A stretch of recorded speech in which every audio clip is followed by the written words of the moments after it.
गड़बड़ी करते हैं तो आपको साफ पता लगेगा कि या मेरा उम्मीदवार बाहर आएगा या वो पदाधिकारी रिटर्निंग अफसर काउंटिंग स्थल से बाहर आएगा। जितने भी पदाधिकारी हैं और जितने रिटायर्ड और टायर्ड अफसरों के कहने पर वो कार्य कर रहे हैं वो बिल्कुल सचेत हो जाएं और हम कीजिए, आप पूरी ईमानदारी के साथ काम कीजिए, नहीं तो वो दृश्य आपको बिहार में कल देखने को मिलेगा जो जिसकी परिकल्पना कोई राज्य सरकार, कोई व्यक्ति, कोई पदाधिकारी नहीं कर सकता है। दृश्य दिखेगा कि जिसकी परिकल्पना नहीं की जा सकती है। आप नहीं संभाल सकते हैं। जिस तरह नेपाल में हुआ, जिस तरह से बांग्लादेश में हुआ, जिस तरह से श्रीलंका में हुआ, वो दृश्य कल आप जानते हैं कि बिहार बिहार विधानसभा का जो निर्वाचन होना था वो 2 चरण में होना था। एक 6 तारीख को हुआ और दूसरे 11 तारीख को हुआ। 11 तारीख को सबसे आश्चर्य वाली बात है कि हजारों मतदान केंद्र ऐसे थे जहां पे वोटर लाइन में लगे हुए थे 7 बजे सर्वे करने के लिए एग्जिट पोल का, और एक साथ सभी लोग मिलता जुलता एग्जिट पोल में एनडीए को जिताना शुरू कर दिए। तो देखिए, यह बात तो समझ में आता है अच्छी तरह से कि मीडिया हाउस वाले का भी अपना एक कंपल्सन होता है, उनको अपना चैनल चलाना होता है, तो यह बात समझा जा सकता है। लेकिन इस तरह का सर्वे दिखाना, एग्जिट पोल दिखाना और सारे मतदाता लाइन में लगे हुए हैं, उनको किसी न किसी इस बड़े षड्यंत्र में फंसा करके, जिसका था कि इस पार्टी को देना है, उसके दिमाग को, उसके माइंड को डाइवर्ट करने के लिए इस तरह का एग्जिट पोल किया गया।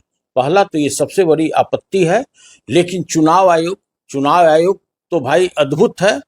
सभी लोग जानते हैं कि उनके साख पर किस तरह से बट्टा लग चुका है।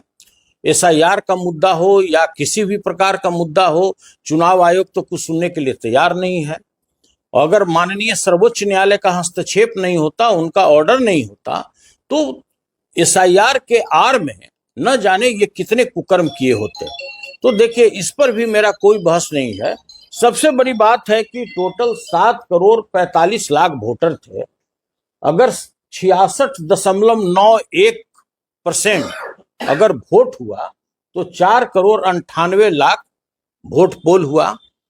तो भाई हम लोग भी जानना चाहते हैं मीडिया हाउस वाले लोगों से, बहुत सारे ऐसे मीडिया हाउस वाले लोग जो हैं कि जो हम लोगों को 50 के नीचे आंक दिया, जबकि धरातल पर जो आप ही के चैनल वाले लोग जो ग्राउंड जीरो पर थे, वो लोग आश्चर्यचकित थे कि अरे भाई, यहाँ सारा जो वोट है वो किसी एक पार्टी को जा रहा है और वहां एग्जिट पोल कुछ और बता रहा है। सभी लोग अचंभे थे, पूरी जनता अचंभा है, पूरे बिहार के लोग अचंभे हैं कि भाई आपके साख पर किस तरह का बट्टा लगता चला जा रहा है।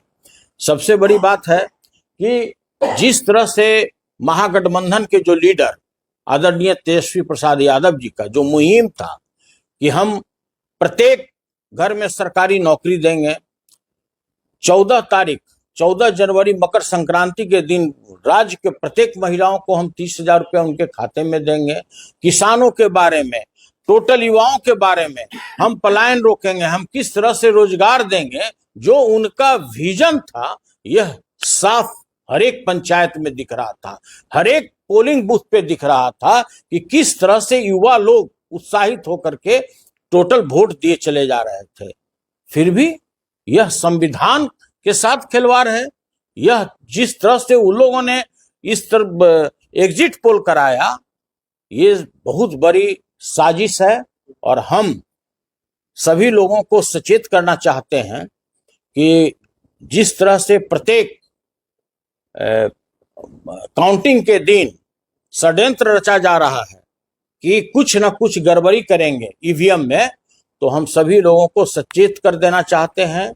आप पदाधिकारी हैं या जिसके कहने पर आप कार्य कर रहे हैं, तो आपको सचेत हो जाना चाहिए कि बिहार की जनता जागरूक हो चुकी है। आप इसको नेपाल नहीं बनाइए, आप इसको बांग्लादेश नहीं बनाइए, आप इसको श्रीलंका नहीं बनाइए।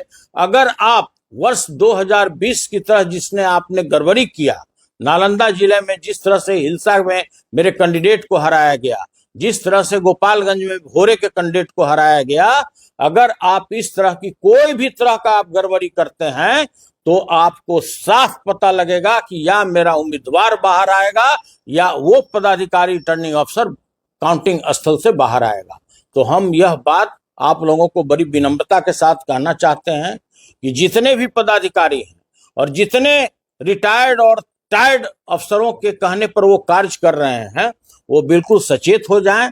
और हम हाथ जोड़कर यही विनती करना चाहते हैं कि पूरे बिहार की जनता जागरूक हो चुकी है, आपके कुकृत्यों को पहचान चुकी है। आप चुनाव आयोग के आड़ में किस तरह से गलत कार्य करना चाहते हैं, अपने मंशा को सफल करना चाहते हैं, आप किस तरह से जो हारा हुआ कैंडिडेट को आप जिताना चाहते हैं और जीता हुआ कैंडिडेट को आप हराना चाहते हैं, पूरी बिहार की जनता यह बात को समझ रही है। और जिस तरह से हम लोगों के पक्ष में जो वोट पोल हुआ है, जो चाहे पलायन की बात हो, रोजगार की बात हो, किसानों की बात हो, और हमारे लीडर ने जिस तरह का राज्य में पूरा मुहिम चलाया है वो अद्भुत है और साफ सभी पोलिंग बूथ पर देखने को मिला है। तो मेरा पुनः आप लोगों से मेरा विनम्र विनती है, सभी खासकर जो रिटर्निंग अफसर हैं उनसे मेरा हाथ जोड़कर विनती है कि आप किसी बड़े पदाधिकारी के कहने पर, किसी बड़े अफसर के कहने पर आप चुनाव आयोग द्वारा गुमराह करने के बाद भी आप गलत काम नहीं कीजिए, आप पूरी ईमानदारी के साथ काम कीजिए। नहीं तो वो दृश्य आपको बिहार में कल देखने को मिलेगा जो जिसकी परिकल्पना कोई राज्य सरकार, कोई व्यक्ति, कोई पदाधिकारी नहीं कर सकता है। और हम इसी चीज को सचेत करने के लिए आज आप लोगों को बुलाए हैं कि सभी जगह से जिस तरह से खबर आ रहा है कि भाई ये एनडीए को किसी तरह से जिताना है और जो हमारा महागठबंधन है जहां पर 1000 वोट से कम का रेशियो हो उसको जबरदस्ती हराना है, तो ऐसा कुकृत कोई भी पदाधिकारी, चाहे आप किसी भी प्रकार से पोस्टिंग पाए हो, हम लोग को भी समझ में आता है, पूरे राज्य के जनता को समझ में आता है कि आपकी पोस्टिंग किस कारण से, जो सबसे असफल पदाधिकारी हैं उनको क्यों किया गया है। तो हाथ जोड़कर पुनः मेरी एक बार और विनती है कि आप लोग कोई भी गलत कार्य नहीं कीजिए, आप दूध का दूध और पानी का पानी कीजिए। जहां भी हमारा 1000 वोट के अंतर से हार जीत है वो काम मत कीजिए जो वर्ष 2020 में आप लोगों ने किया है, जो हिलसा में देखने को मिला, भोरे में देखने को मिला, परिहार में देखने को मिला। नहीं तो रोड पर आपको वो दृश्य दिखेगा कि जिसकी परिकल्पना नहीं की जा सकती है। आप नहीं संभाल सकते हैं। जिस तरह नेपाल में हुआ, जिस तरह से बांग्लादेश में हुआ, जिस तरह से श्रीलंका में हुआ, वो दृश्य कल आपको पूरे बिहार में देखने को मिलेगा अगर आप बेईमानी करते हैं तो। यानी विपक्ष कौन है? हम तो कल पक्ष में हैं, हम विपक्ष नहीं है। हमारे पास मेजॉरिटी है, लोगों ने हमको वोट दिया है। आप अच्छी तरह से जानते हैं कि जो 72 लाख नए लोगों ने अपना मताधिकार का प्रयोग किया है, क्या इसी भ्रष्टाचारी सरकार को बचाने के लिए किया है? जिसके छोटे छोटे पदाधिकारी के यहाँ करोड़ों करोड़ रुपया मिला, उसको बचाने के लिए किया है? क्या उसको बचाने के लिए उन्होंने मताधिकार का प्रयोग किया है कि जिस तरह किसानों का शोषण और दोहन हो रहा है, क्या उसको बचाने के लिए लोगों ने वोट किया है कि जो किसी भी ब्लॉक में चले जाइए, किसी भी थाना में चले जाइए, किसी भी अनुमंडल में चले जाइए, मृत्यु प्रमाण पत्र लेने के लिए भी रिश्वत देना पड़ता है? क्या लोगों ने इसके लिए वोट किया है बढ़ करके? आज तक बिहार का सारा रिकॉर्ड टूट चुका है। 69% वोट पोल हुआ है और यह वोट जो पोल हुआ है ये बदलाव के लिए हुआ है, इस भ्रष्टाचारी सरकार से निजात पाने के लिए हुआ है और तेजस्वी यादव जी को मुख्यमंत्री बनाने के लिए हुआ है। चुनाव की बात की जाए, इस समय रिजल्ट आ रहा था, 4 घंटे जो है सर्वर स्लो रहा और उसके बाद रिजल्ट कुछ ऐसा रहा। अगर इस तरह की स्थिति होती है तो क्या महागठबंधन सड़क पर उतर जाएगा? महागठबंधन नहीं, पूरी आम पब्लिक रोड पे उतर जाएगी। जो कुकृत आपने वर्ष 2020 में किया कि 4-4 घंटा आपने काउंटिंग रोकवा दिया, 4-4 घंटा किसी को बारे में किसी को कुछ पता नहीं था, वो काम अगर इस बार होगा तो या तो मेरा उम्मीदवार बाहर आएगा या वो जो रिटर्निंग अफसर होगा वो बाहर आएगा। मैं आपको चेतावनी देना चाहता हूँ, पूरी जनता सड़क पर आएगी और वो दृश्य देखने को मिलेगा जो आपको नेपाल में देखने को मिला है और पूरी जनता इस चीज से आशंकित है कि ये बेईमान लोग, जिस चुनाव आयोग के बारे में साख पर उसका बट्टा लग चुका है, जितने रिटर्निंग अफसर हैं, किस तरह से उनकी पोस्टिंग की गई है, तो यह पूरी जनता आशंकित है कि कहीं न कहीं आप बेईमानी कीजिएगा तो आपको भी नेपाल का दृश्य यहां पर देखने को